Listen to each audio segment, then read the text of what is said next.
Style गंदा है विकास का ट्राई करेंगे रुपया खर्च ले लेते हैं रुपया खर्च नहीं लेंगे प्रतिनिधि दल के रुपया जरा जिताई है प्रतिनिधि रुपया देके करे छे टाइम रुपया दे छे टाइम रुपया नहीं दे छे हां 6000 रुपया दे ओकरा जवन प्रतिनिधि बुझलो तब तोरा 12000 रुपया 10 दिन के अंदर पैसे 12000 रुपया दे ओकरा बाद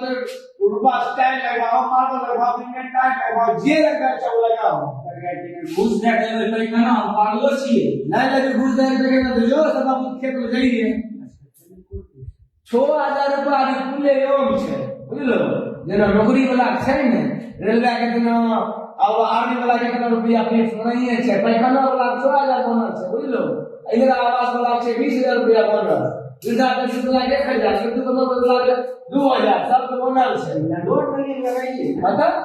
ना दर्शक कुछ काम नहीं लगतो पूरा जेकरा जे प्रतिनिधि सरकार बनतो लौटल पूरा सरकार से मतलब लेकिन हमारा संगे 6000 रुपया और गांव प्रतिनिधि लेके है चौकटवा है लगा दे ना है उस अपन रुपया दिया लगा है एक से शुरू करके ध्यान ले लिया मजा आया और मैं ये जो मजा है हिंदुस्तान के हर व्यक्ति को देना चाहता हूं।